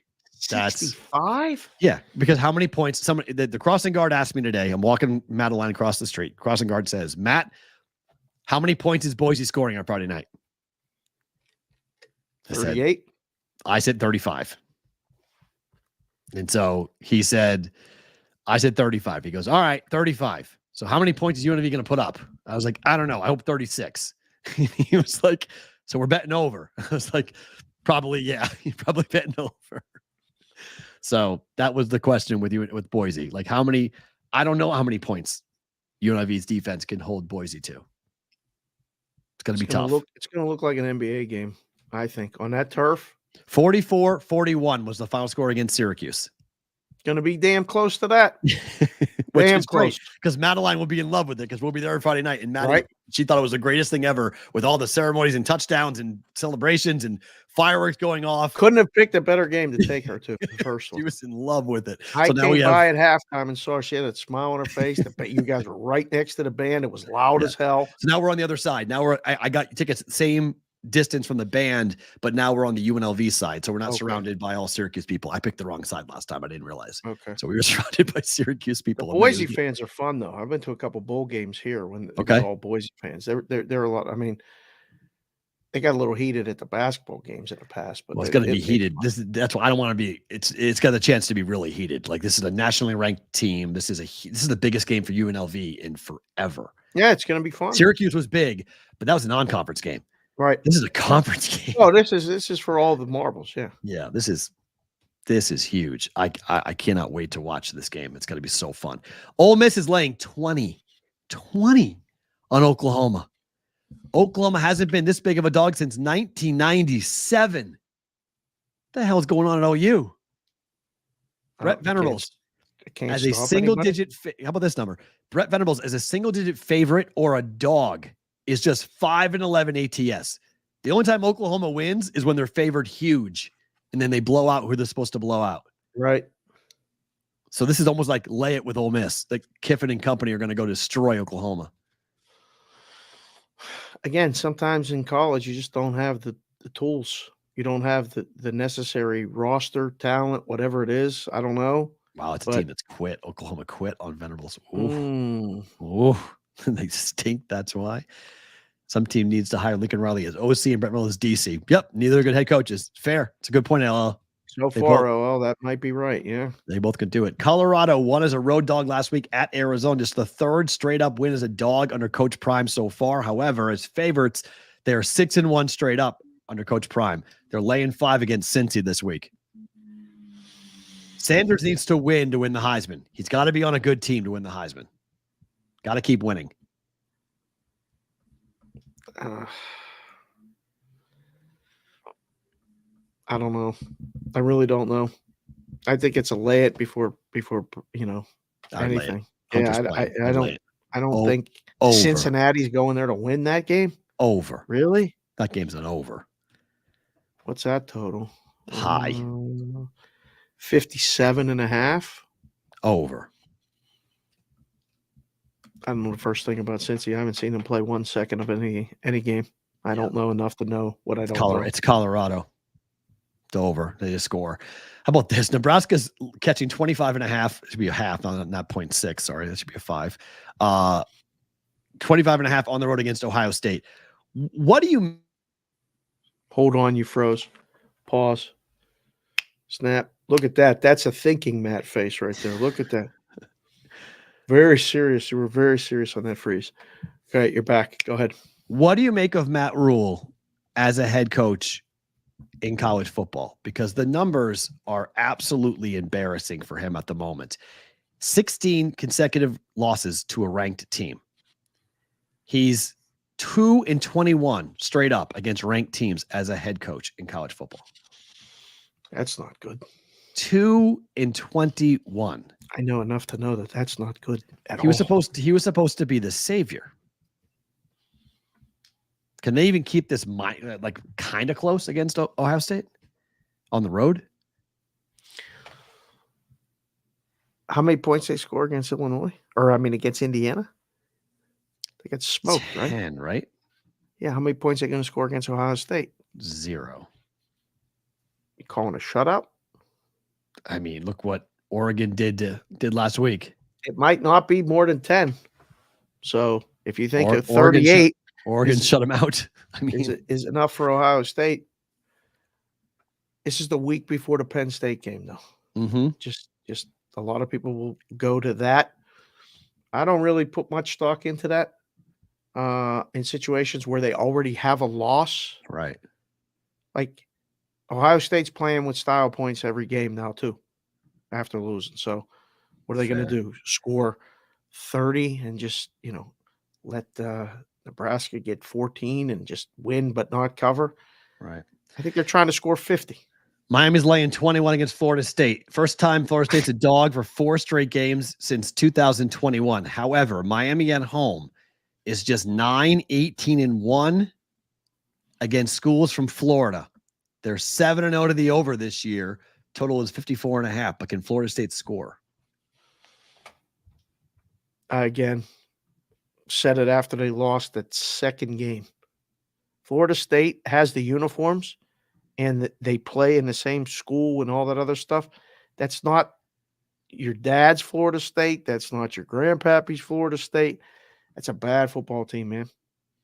And a coach who wants to be gone. Whatever the case is with the coach, I'm not looking to get people fired or claim to know anything about it. Fired. They legit just don't have it. They were 13-0 last year. Remember? Oh, no. And then they got burned by the injury. The quarterback got hurt, changed the whole thing. Everything is different. They are overmatched, undermanned, all of the above. How many points are they going to score? Not enough. Not enough. Vanderbilt has 5 wins since 2022 as a double-digit dog. Straight up wins as a double-digit dog. Texas is laying 19 on the road at the doors. Can lightning strike twice? They took down Bama. The number 1 team after a loss is just 12-9 ATS in their their next game over the last 21 matchups. It's in a weird time spot that if it happens again, it's a 1:00 Pacific start. So 4:00 Eastern. Weird time in between all this other stuff. Vanderbilt has installed nets around the stadium. Why? So you can't throw stuff on the field. Can't throw stuff. If Texas people show up, they can't throw stuff on the field. Really? Yep. Wow. That's interesting. Put a big net behind Texas's bench. I don't know. I would love to see it, to be perfectly honest. Oh my God. Story. If Vandy does it again, are you kidding me? They've already made history. They became the first team as double-digit dogs to win in back-to-back games when they beat Bama and Kentucky. Already done that. One at home, one on the road. Outright. It would be something. Oh. The numbers can't be this far off. I mean, 19? Like, if this was Texas 10, would it be, like, better? I'm surprised it's over 17. I really am. But, I mean, if Texas and Bama are remotely close, Bama was a bigger favorite at Vandy than Texas is. Yes. So I think they're getting the respect from the odds makers and the adjustments with the power ratings, because you would think that would be the same or more if Texas is better than Alabama, which, sorry, Alabama people, but right now Texas is better than Alabama. 100%. Defensively, for sure. No question. Not even a question. Yeah. So another one that I think maybe don't bet, just watch. Speaking of Bama, they've won 12 straight games after the Tennessee third Saturday in October game. Bama's laying 13.5 against Missouri at home. You want to get Caitlin? You want Caitlin DeBoer? You want to get Caitlin DeBoer on a roasting hot seat? You lose this game. Is it possible? Did they fire him after 1 year? No, that they lose this game outright. I don't care how much they win the game by 1, 2, 5, 10, whatever. Bama cannot lose this game. They cannot lose this game. I know, but they can. Like, is Missouri good enough to go to Alabama and win? No. That's my question. No, I don't believe that they are. But if they do it. I mean, I think Alabama's losing another game. I don't think this is it. Yeah, it's LSU. I think that's probably the case. That's the game. They're going to lose to LSU on the road. I guess it's possible. You're right, Blue Spader. But, man, wow. We'll have something to talk about on Monday if they lose this. God. To the NFL, the Chiefs are trading for DeAndre Hopkins for a conditional 5th-round pick with the Titans. 32-year-old wideout. Woke up before the sun today out here. Purposely didn't go anywhere near my phone until I did. And then when I did, I was like, wow, Shefty's up early tweeting about this. Like, really? And then I thought, well, JC from KC's happy. I mean, how bad is that? Like, that was my first thought. I was like, JC from KC. Oh, should be happy. It's nice. Yeah. But I mean, how much? Look, I think we're in for a very unique trade deadline in the NFL because DeAndre Hopkins got traded. Amari Cooper got traded. Devontae Adams got traded. Then Amari Cooper got traded. Now DeAndre Hopkins had got traded, and Cooper Kupp could be next. That's 4 number 1 big name wideouts. I think the guys in the 30s are washed. I think this is what you're seeing around the league is teams are like, yeah, these high profile 30-year-olds, we're not down with them anymore. Give me a 22-year-old kid out of college who can do the same thing, who's a lot cheaper. A lot cheaper. And I mean, availability is the best ability was a great quote that I heard for playing football. Those guys in their 20s, a lot of times are more available as far as health, being able to play, make an impact. I knew the Chiefs were going to make a move or thought they would make a move when Juju got hurt. Yeah, they had to. They have nobody. I mean, they got nobody in that room. They got to go get somebody. Yeah. Hopkins is decent. They wanted Kupp, so they wanted, but the Rams wanted a 2nd-round pick, and the Chiefs weren't willing to give up a 2nd-round pick. Cooper Kupp getting traded is wild. I mean, that guy has been the offense for Matthew Stafford.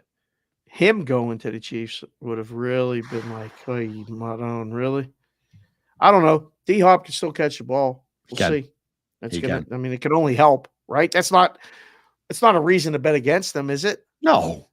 He's a how much weapon. lower can you make the freaking price? Yeah, he's a weapon. I mean, it's not going to. I don't think he's the difference between winning a Super Bowl and not, but he's a weapon. He's something that Mahomes needs. Right. He's a weapon for sure.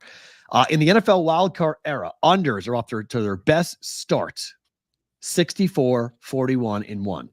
College football unders with high totals and just unders in general involving the NFL.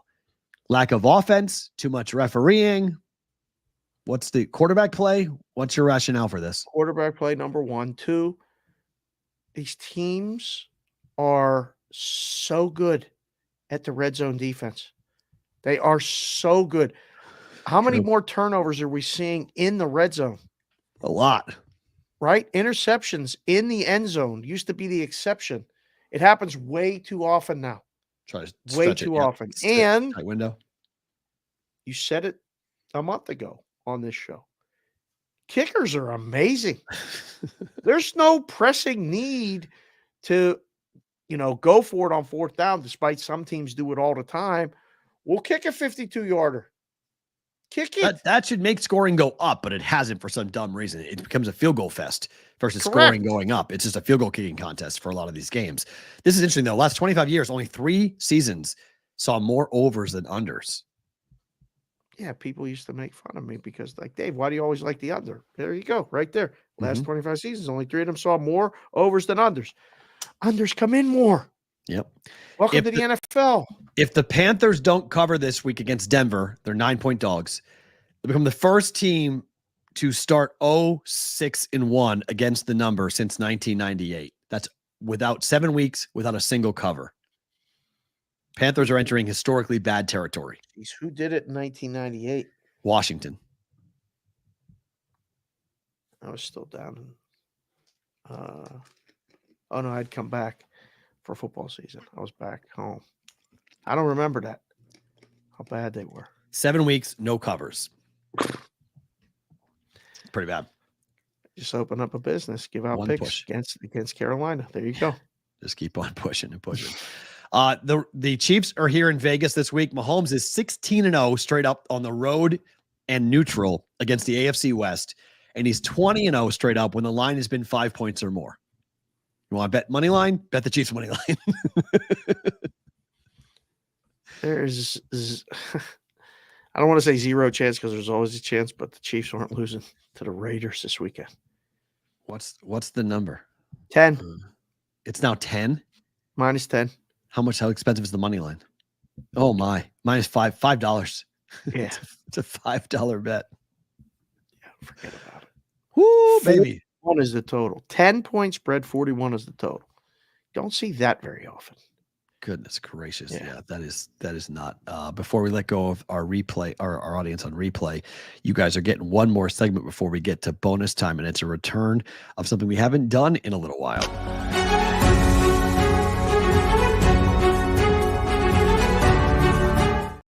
All right, time for Ohtani Watch. It's another record for Shohei Ohtani. This time, it's how much does a baseball go for? Shohei Ohtani's 50-50 home run ball sells for $4.39 million. That is the most expensive baseball sold at auction in the history of sport auctions, with Shohei's ball going for $4.39 million. If you had it, would you pay it? For a baseball? If I had $4 million, would I pay for that baseball? Yep. No. Would you? No. Unless I knew I could turn around and sell it for $5 million. Well, that's what I mean. You buy that thing to keep it, don't you? You don't buy it to sell it. I don't know. I buy it to you hold on. buy it for $2 million to sell it for $5 million. I hang on to it for a 7 month, 8 month, 10 month, and then sell it. Start next baseball season. The next thing he does. I thought you were going to hit him with another stinger. Well, on the way out, really, we're gonna I thought you might hit him with that. I got prepared. You brace yourself for it.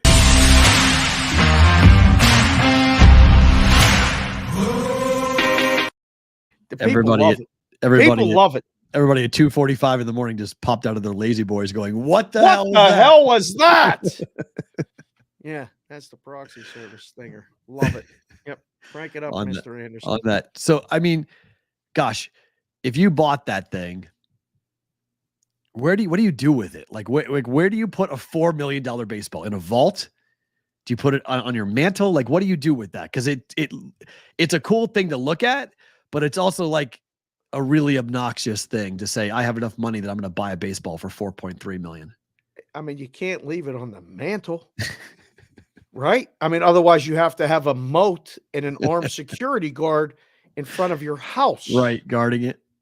Like, I don't know what you do. I mean, people have, I guess, art in their houses that are multi-millionaires and stuff, I guess, that's worth stuff like that. But hell no. I mean, a safety deposit box is what I would say normally, but it's a fair point. What happens if Joey does go 60 for 60 next year? Does that ball become irrelevant? Or is it still history because it's the first one? I think it's because it's the first one. Yeah. And he ain't going 60-60. Come on. No way. I'm not putting anything past him. 50-50 is awesome, though. And it is the first time. Baseball's 120 years old. So I get it. But there's no chance in hell I'm paying $4.4 million for a baseball. 4.4. Do you think there were multiple people bidding on that? Oh, yeah. No. It's a full auction. Oh, yeah. Multiple millions was 1, 2. It didn't go from like 0 to 4. I think. No, I know, but like, at what point do you bow out? Like you never do fantasy auction? Yeah, 2 guys go.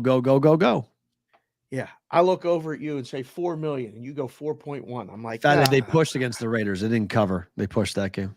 They didn't cover. That's why 6-1. Right. They covered in that game. They didn't cover. Get us out. We'll do bonus time. They did that on the other side. So yeah, 4 million, a lot of money. If you guys are watching on the replay, thank you for being here. We appreciate listening to on SiriusXM. If you guys are with us live, you get more. It's called bonus time.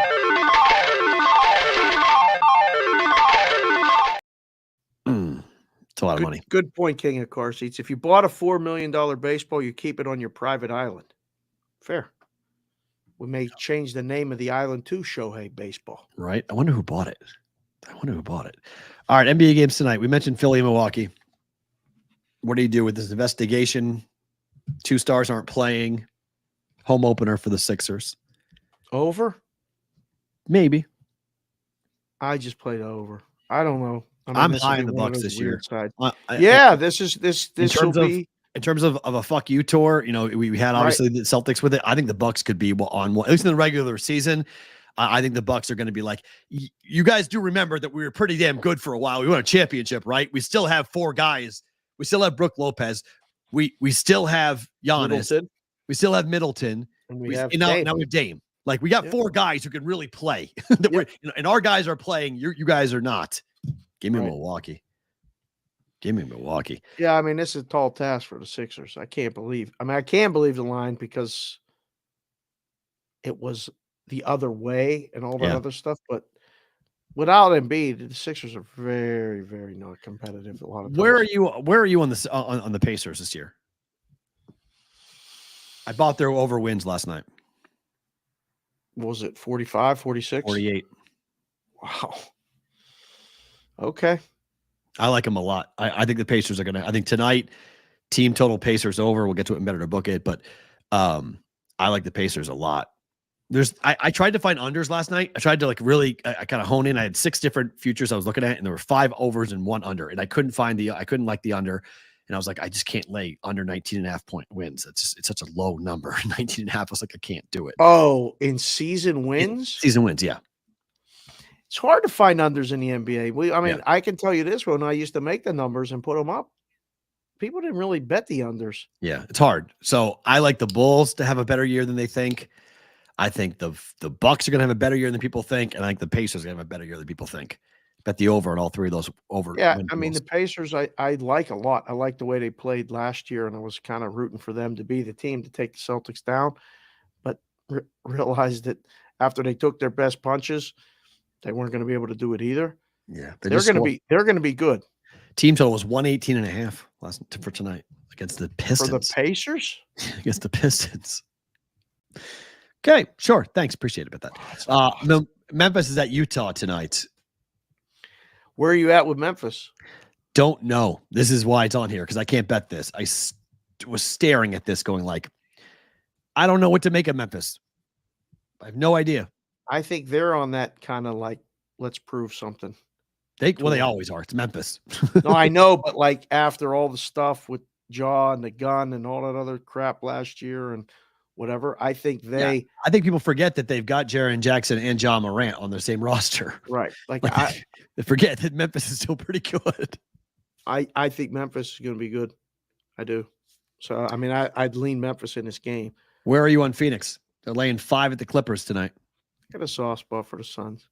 I had a partial season ticket plan after I moved there. Dan Marley and KJ and Barkley and all those guys were one of my favorite teams back when I was in Pittsburgh and rooting for a team to beat anybody. I just wanted someone else to win the NBA championship other than the Celtics or the Lakers all through the 80s. And I enjoyed the basketball. Right. I really did. And I watched all those games and all that stuff, but the Suns I have a soft spot for. So I'm biased looking at it because I really enjoy watching KD play. Like when he played the way he did in the Olympics, he's an absolute killer. And he could go back to that. If they are healthy, are they all good to start the season? The Suns? Yeah. I mean, would it take them a minute last year to not be all healthy and then be a mess? Yep. Roster construction. The Suns got potential, yes, to be very good. The Clippers, on the other hand, I don't have a clue. Well, when do we? Who's playing? When are they playing? How are they playing? The Clippers are an enigma, always. Everyone loves 5 on the road seems fishy, though. Okay. That's one of those ones where you pause. I'm not sure. I don't know. Well, it might be due to injury. It might be due just the fact that you don't have Paul George anymore. Yeah, I don't know. I mean, James Harden and who now for the Clippers? Yeah. I mean, it's Tucker's hurt. Harden's in. It's all James Harden. Mo Bamba's out. Kawhi and Harden. I mean, that's This is a big watch and learn game for me. Everyone's so high on the Suns. Okay, I want to watch and learn. And they're going to honor Jerry West tonight nice. There you go. And then finally, Golden State's laying 6 against Portland. Portland might be the worst team in the league because Golden State sucks, and they're laying 6 at Portland. It seems like this is the number. I mean, if Golden State was good, what would this number be? 10? Yeah, more. Right? 12. I don't know. Discounted price. I can't believe it. Laying 6 on the road in the NBA, I'll take the dog. Forget about it. Pre-game. We'll see. I know it's Steph, but let's see what the Warriors look like. I don't know. Let's see what they do. And then one hockey game. Flyers at Capitals tonight. Caps were good yesterday. Man. Only 2 teams have to play the back-to-back. It's these 2. Caps were good yesterday. Who did they piss off? You got to follow back with them today. That's what I would play. First period over for Otto. Back-to-back? Yeah, I didn't look at the goalies. Flyers really are kind of a mess right now. They're going to get better. Let's see. Goalies for today. It's Logan Thompson's confirmed, unconfirmed for the Flyers. We don't know yet. Lean in Washington. I saw JC from KC. He had Capitals gear. Ooh. He's all over the place, too. Thought he was a Cleveland guy with KC roots. Capitals gear. Interesting. Better to book it time.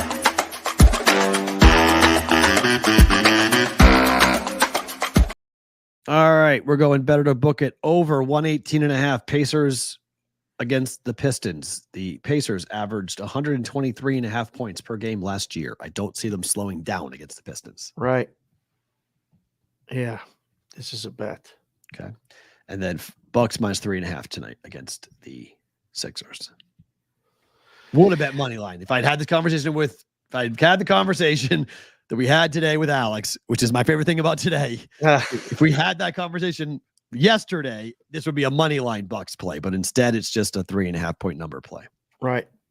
I don't want the Sixers, so by process of elimination, I think this is a bet. Okay. Favorite thing about today is what?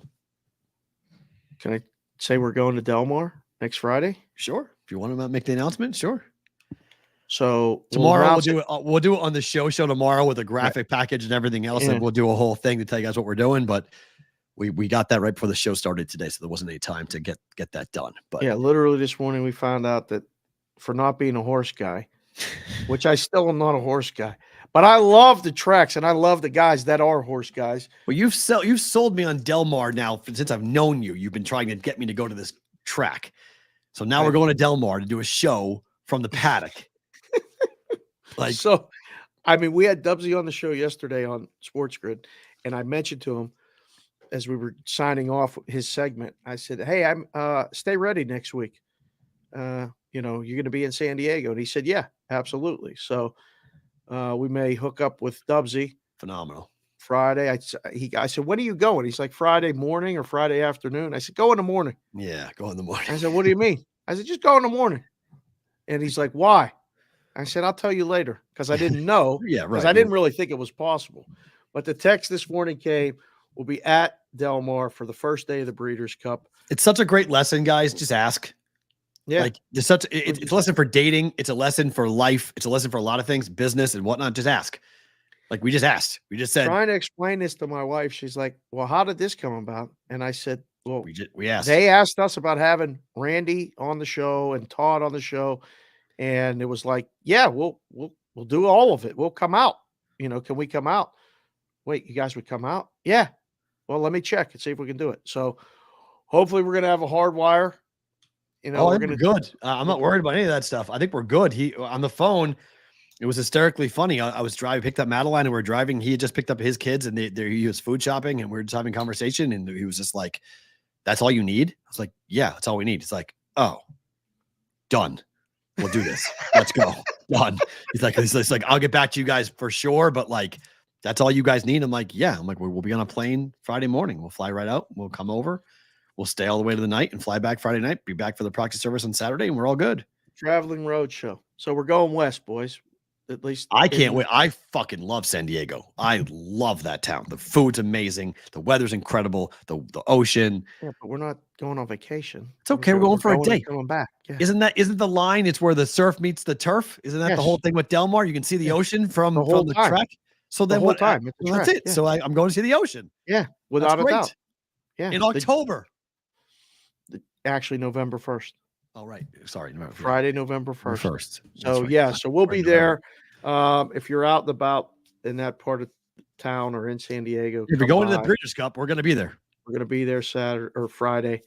My wife requested that I stay the entire weekend. I was like, "Really? Oh, okay. I'll let you know." I was just teasing her, but listen, could find worse places to be. Right. So one, we'll make the full-time announcement tomorrow that Not Horse guys are going to one of the biggest horse events at one of the most iconic, coolest tracks in the United States. That's number one favorite thing about today. So good. I love Old Town Blue Spitter. You're right. Yeah, Old Town's awesome. It's so good. And number two is this baseball thing. It got a hold of me at a very young age, and I absolutely love it. Love the stories and everything behind it. The Red Sox documentary is absolute must-watch television, and I'm going to make a sandwich or something, a bowl of soup, and I'm going to watch the third episode of this 3-part documentary, absolute edge-of-your-seat stuff. But last night, Fernando Valenzuela passed away. Yeah. Which is why I wore this Dodger jacket when I saw it in the store, reminded me of Fernando Valenzuela wearing it. He had this jacket, and it said Valenzuela on the back. And the reason why I got it and wanted to be a pitcher when I was 10 years old, when he was doing what he was doing in 1980 and 81 and all this stuff, was because of Fernando Valenzuela. And 63 years old, gone. That one hit a little close to home because as I get closer to those numbers, when somebody in that era, and all those memories came back of what I felt like watching him as a kid growing up in Pittsburgh. And to come full circle, I met him in the book at the Cosmo. This guy who was doing business with us and a horse player and a ticket broker was his minor league teammate in the Mexican League. And they were buddies. And he brought Fernando into the book to meet a couple of us who he knew were diehard baseball guys. So I don't know where it's at, but he brought bobblehead dolls. And I have a Fernando Valenzuela bobblehead doll. Wow. And he signed the top of the box. And it's in the storage unit or it's in the garage or something. Right. And I was like, wow, Fernando's gone. I can't believe it. Yeah. And I thought of that bobblehead and I thought of all this and other stuff. And I'm like, you know what? I'm going to wear the Dodger stuff on the show. So baseball, bro, it gets with you. You guys know it and understand it. whether it's the Cubs in 16, the Red Sox run, Yankees run, whenever that was, I can't even remember, Phillies run, Pirates run for me in 1979, it sticks with you. My favorite thing about today. For me, one of the fun things about this show, and I don't think we planned it. It's been an organic thing that's been pretty fun. But like our sponsors who come on get the show, but like Alex talks in a way that I love watching the chat because Alex is talking about betting. He's not talking about bookmaking, his bookmaking. He's talking about the business of gambling and the way that it is and how to do. He's trying to make people more educated, more educated about things you can be doing when it comes to betting, arbing, whatever, prop betting, whatever it might be, and watching and giving tips and tools. That if you guys didn't see this, if you're just joining us, go back and watch that conversation with Alex Kane, because I mean, that's a guy who understands the business, who wants to earn your business by being an honest, straight up person that's going to explain what he's doing. He's not trying to trick anyone. He's not doing anything with smoke and mirrors. It's all right up front, right here. Here's me. Here's you. Here's the price. Want it? Yes or no? Like that's what they're doing. And so it's such a neat thing for us to have SportTrade be a part of this show, to help our growth, to be a part of our Wednesdays. Because you never know when someone's going to come in and sponsor. We don't know what they're going to use the time for. They're coming in, they're going to buy the time, and they're going to do it to promote their business. But to have Alex do what he does every Wednesday is just fucking amazing. Like I'm so thankful. think he enjoys it as much as we do. Yeah. And we do a pretty good job of a vetting process of working with people and value. We've done a pretty good job of not taking businesses, people, sponsors, whatever it is, that we don't really believe in. Alex believes in the business, not just his business, the business. Right. You know, I've always been that way. You jumped into it full bore. It's resulted in you moving cities, living here, doing the juice, all this other stuff. Like, you get all of it very real. But it's fun to learn. I mean, I think one of the parts of my life that I never want to lose is the thirst to learn. And I did it with you. I'm still doing it with you, but I did it with you for years, where I just constantly asked you, what's this? Why this? What happens? Why is this number moving? Why does it look like this? Why are they offering it like this? And then to see Alex come in and how about, have a different set of eyes, come in and explain something on a different level that made a lot of sense. I know you've said it before to me. I had to hear it twice, and hearing it twice meant like, well, why am I betting 3.5? Why am I not just betting money line? Like what am I doing? I laid 3.5 with because all I can think of is the Ravens game. Like the only thing I'm thinking of is like, well, I laid 3.5 with the Ravens and I was pissed off the entire fourth quarter because I was like, you've got to be kidding me. They never were going to lose that game, but they could have won the game by 3. That was really possible. that could have gone down. Real mad if that was the case. So like it was possible that could have happened, where I would have had a much different reaction to it. Would have just been like, okay, go ahead, do whatever you got to do. Run the score up, hit the over. I don't care. I'm on money line. It doesn't matter how many points they win by. So that resonated really well with me. So thank you to Alex for coming on. Thank you guys for being here. We appreciate it. Tomorrow, Thursday, Prime Thursdays. Joe Brennan joining us tomorrow, most likely. It may be Adam Bjorn, but it's going to be Joe most likely with us tomorrow. We'll go over Thursday night football tomorrow night. I feel like these days are flying by. NFL's back tomorrow, which is Minnesota and the Rams. Good game. Syracuse and Pitt, better game. Better game. Fair. College football. Agreed. Both tomorrow on a Thursday's BVB.